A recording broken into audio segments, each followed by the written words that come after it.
ହାଏ good morning. ଆଜିର mini ବ୍ଲଗ୍ଟି ମୁଁ start କରୁଛି ଗେଲୁ ମାମାଙ୍କ ଠାରୁ। ଗେଲୁ ମାମାଙ୍କୁ ଦେଖନ୍ତୁ, ଗେଲୁ ମାମା କେତେ ରଙ୍ଗ ଦେଖାଉଛନ୍ତି। କେତେବେଳେ ଆସି ବାବାଙ୍କ ଉପରେ ଶୋଇ ପଡ଼ୁଛନ୍ତି। ସ୍କୁଲ ଯିବେନି ବୋଲି କେତେ ରୋଲ୍ ତାଙ୍କର। ମାମା ମୋତେ ଟିକେ ଧର।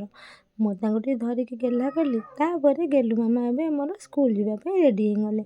ଏବେ ଆମେ ମା ଝିଅ ବାଙ୍ଗାଲୋରରୁ ଆସିଲା ଦିନଠାରୁ ଆମ ମା ଝିଅଙ୍କୁ ଥଣ୍ଡା ଛାଡ଼ିନି। ସେଥିପାଇଁ ମୁଁ ତୁଳସୀ ପତ୍ର ମହୁ ମୋ ଝିଅକୁ ମୁଁ ସକାଳୁ ସବୁଦିନ ଦେଉଛି। କେଉଁମାନେ ଦେଉଛନ୍ତି ପ୍ଲିଜ୍ କମେଣ୍ଟ କରି ନିହାତି ଜଣାନ୍ତୁ। ତୁଳସୀ ପତ୍ରରୁ ମକଚିକି ତାକୁ ରସ ଟିକେ ବାହାର କରିଦେବେ, ଆଉ ତା ଦେହରେ ମହୁ ଟିକେ ପକାଇ ତାକୁ ଉଷୁମ କରିଦେବେ।